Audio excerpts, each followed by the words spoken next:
Ya, sebelum kita lanjutkan dialog, pemirsa, kita tahu bahwa sejumlah pesohor ini telah berhasil merebut hati masyarakat, memperoleh suara terbanyak dalam hitung cepat, tapi tidak semua bernasib sama. Ada juga yang kemudian terpaksa menelan pil kekalahan. Siapa saja mereka, pemirsa? Kami hadirkan langsung untuk Anda. Inilah dia data terbaru dari para pesohor dan juga artis yang mengikuti gelaran pilkada serentak pada 2024. Mulai dari Rano Karno, pemirsa. Kemudian juga kita lihat ada Ali Syakib merupakan sebagai calon wakil bupati Kabupaten Bandung. Lalu juga ada Muhammad Farhan. Kita tahu juga ini merupakan calon wali kota Bandung. Mereka adalah sosok-sosok yang hingga saat ini berhasil meraup suara yang terbanyak. Ada juga JJ Govinda sebagai calon Bupati Bandung Barat dan ada Bobby Maulana sebagai calon wakil wali kota Sukabumi, dan yang juga masih bergabung bersama kita adalah Mas Luki Hakim yang merupakan calon Bupati Indramayu, pemirsa.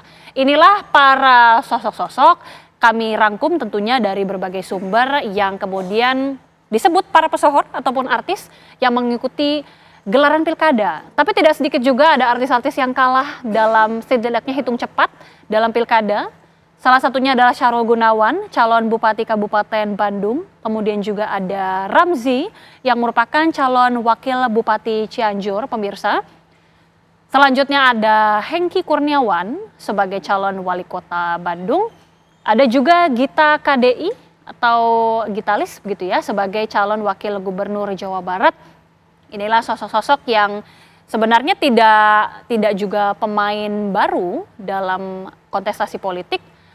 Ada juga Gilang Dirga sebagai calon wakil Bupati Bandung Barat, dan kita ketahui Krisdayanti yang tentunya popularitasnya sangat tinggi, pemirsa, namun tidak berhasil merebut suara terbanyak sebagai calon wali kota Batu Malang. Dan juga tentunya yang masih bergabung bersama kita adalah Mas Vicky Prasetyo yang merupakan calon Bupati Pemalang. Juga ada Ronald Surapraja sebagai calon wakil gubernur Jawa Barat.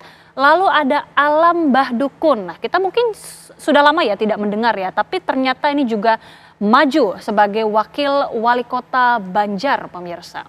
Banyak sekali kemudian artis-artis yang ikut, bahkan juga ada Virni Ismail sebagai calon wakil Bupati Lebak, dan ada Vicky Feranita atau Vicky Shu sebagai wakil Bupati Cilacap. Ini kan artinya sebenarnya lebih banyak yang, kalau kita lihat ya pemirsa secara kasat mata, sebenarnya lebih banyak yang tidak berhasil para pesohor ini dalam kontestasi pilkada. Saya kembali ke Mas Luki Hakim.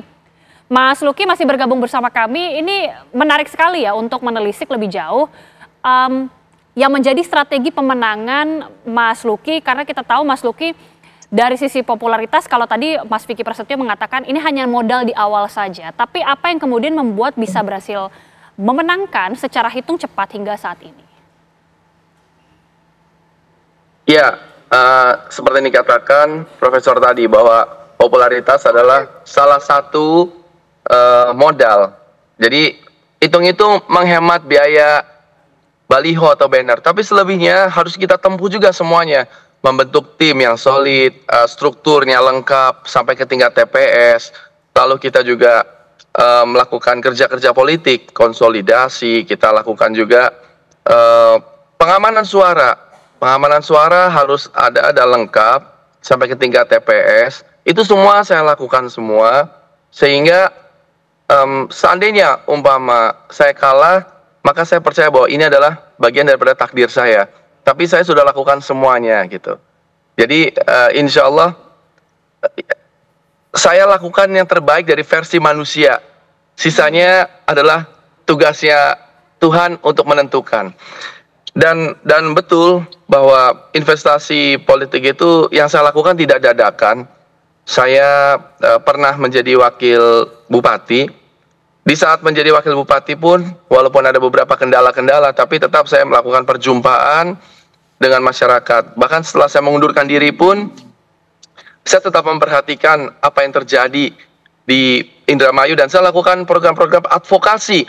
Saya mengadvokasi beberapa orang-orang yang memiliki masalah. Waktu itu ada tenaga kerja yang bermasalah di luar negeri, ada beberapa orang yang tergusur, ada beberapa hal yang memang kita lakukan advokasi. Jadi tidak putus, tidak benar serta-merta hanya melakukan saya terkenal, terus saya ketemu masyarakat, belusukan foto-foto, tidak seperti itu. Dan pastinya kami memiliki tim yang alhamdulillah sangat solid, tim yang juga bekerja keras siang dan malam. Jadi faktor saya pribadi itu hanya maksimal 10%. Selebihnya adalah faktor kerja tim yang luar biasa. Tim kami membentuk tim relawan yang solid, juga partai. Kami diusung oleh 2 partai dan 2 partai pun sangat solid. Jadi ini adalah kemenangan kumulatif, kemenangan bersama yang memang disambut oleh energi kita senada dengan energi masyarakat yang menginginkan perubahan. Jadi ini tidak serta-merta hanya saya saja, bukan. Faktor saya hanya 10%. Sisanya adalah faktor kolektif kolegial antara tim dan keinginan masyarakat untuk memiliki pergantian bupati. Baik Mas. Pak Ari, Mas Luki ini kan contoh yang sukses, contoh yang berhasil. Tapi kalau tadi cerita dari Mas Vicky Prasetyo, sebenarnya kalau dari sisi strategi sebenarnya sudah juga maksimal sekali, sudah dilakukan, kemudian konsolidasi tim, program-program ditawarkan juga menarik, tapi kemudian disebutkan ya ada faktor isi tas tadi, money politik tadi. Bagaimana melihatnya kalau untuk Mas Vicky ini yang kemudian tidak berhasil dan juga ada banyak sekali ternyata artis-artis yang tidak berhasil menangkan pilkada? Ya, artinya kemenangan seorang pesohor atau artis gitu ya di pilkada ini tidak ditentukan oleh satu faktor saja gitu ya. Tidak hanya ditentukan oleh popularitas, tapi bagaimanapun juga ada sisi lain selain isi tas ya. Tentu ada bagaimana dia bisa mengorganisir tim sesnya. Vicky Prasetyo misalkan, gladiator cinta nih. Gladiator cinta ini berubah, mentransformasikan menjadi gladiator panggung. Saya berharap waktu itu Vicky bisa berhasil di Pemalang. Karena pidato-pidato Vicky itu mengingatkan seorang Soekarno kecil gitu ya. Ketika pidato dia bisa membius massa. Tetapi sekali lagi, apa yang terjadi di panggung debat tidak linear juga di TPS. Nah, tentu ada yang salah dalam hal ini ya. Tentu dalam arti mengorganisasikan tim sesnya, tidak serapi yang dilakukan oleh Luki misalkan. Saya melihat juga Alam Badukun misalkan. Dia maju dari lewat independen. Ya, Banjar Mas Alam Badukun. Dia hanya memperoleh suara sekitar 3,9% gitu ya. Karena dia tidak menggunakan mesin partai, dia menggunakan jalur independen. Nah, ini menjadi pengaruh juga. Nah, sekali lagi gitu ya, pesohor tidak menjadi jaminan, tetapi bagaimana tugas partai politik melakukan kaderisasi. Kalau yang berhasil tadi Mas Irfan, karena dia punya pengalaman gitu ya, pengalaman sebagai anggota dewan, pernah menjadi wakil bupati, sehingga memang jam terbang politiknya tinggi. Nah, Vicky ini saya rasa kalau dia sabar gitu ya, 5-10 tahun lagi mungkin apa yang diidam-idamkan pasti akan terkabul. Amin ya. Karena punya modal gitu ya, Vicky. Oke. Prof Burhan, ketika tadi Pak Ari sudah menyebutkan ini sebenarnya harus menjadi evaluasi juga dari partai politik selaku mesin parpol tentunya yang mengusung para calon ini. Tapi Prof melihatnya akan seperti apa ketika banyak artis tidak hanya bahkan menjadi wakil, tapi sekarang sudah menjadi bupatinya, sudah langsung bukan hanya pendamping saja. Jadi akan seperti apa nanti pemerintahan kita tentunya, apalagi mungkinkah ini juga menjadi evaluasi dari partai politik ketika kader-kader yang mungkin non artis begitu ya, mungkin tidak bisa semaksimal sekarang. Maaf tadi agak terputus ya.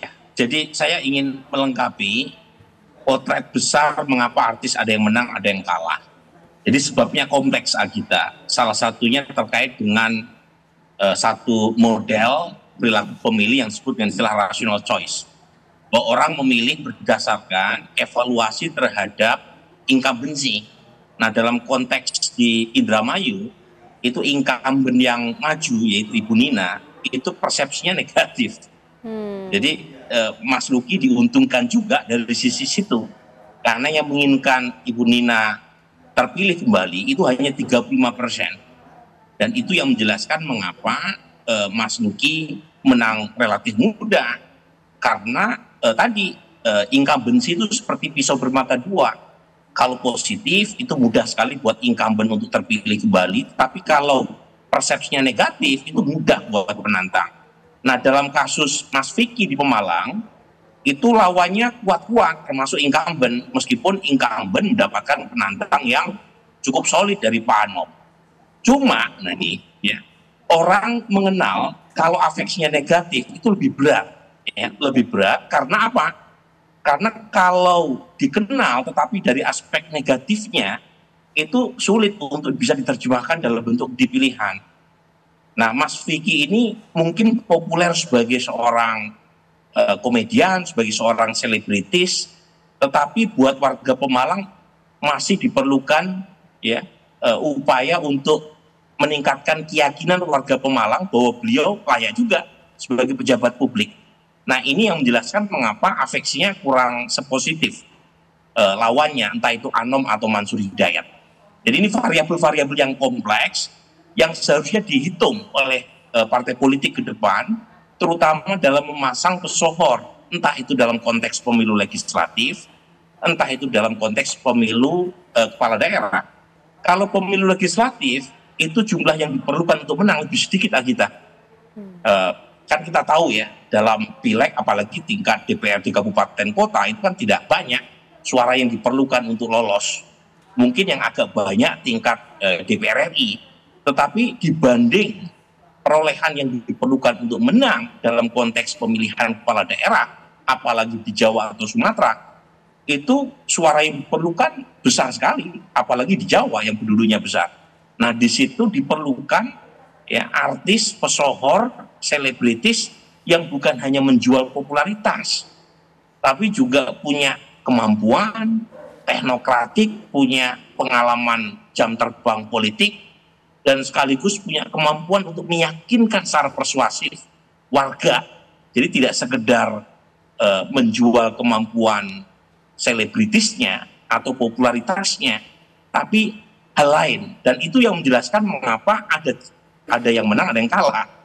Contoh misalnya ya, Krisdayanti ketika maju sebagai caleg mungkin tidak perlu banyak suara yang diperlukan kan, apalagi maju melalui PD Perjuangan yang sangat populer di Malang. Tapi ketika maju sebagai calon kepala daerah, ya berat. Meskipun kita tahu PD Perjuangan kuat ya, entah itu di Malang Raya atau di Kota Batu. Jadi di situ warga menuntut lebih, bahwa artis harus punya kemampuan untuk mengelola dan melayani publik. Nah, di situ tuh masyarakat pintar tuh memilih mana yang dianggap layak, mana yang dianggap perlu untuk belajar lagi, kira-kira gitu. Oke, Prof. Terakhir Pak Ari, mungkin bisa dikasih gambaran juga kira-kira banyak keterlibatan dari para pesohor ini, sekalipun mereka sudah banyak sekali sepak terjangnya di dunia perpolitikan, tapi kira-kira akan seperti apa kemudian melihatnya keterlibatan para artis ini di pemerintahan daerah? Saya kira artis ataupun bukan gitu ya, mereka punya hak yang sama. Betul. Dipilih dan memilih.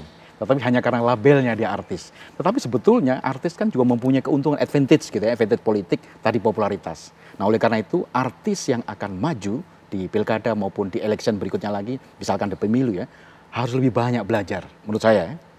Kemarin saya beruntung Marcel Widianto tidak jadi gitu ya, menjadi calon wakil wali kota Tangsel gitu ya. Karena mohon maaf gitu ya, dengan kemampuan yang dia miliki tentu butuh waktu untuk belajar.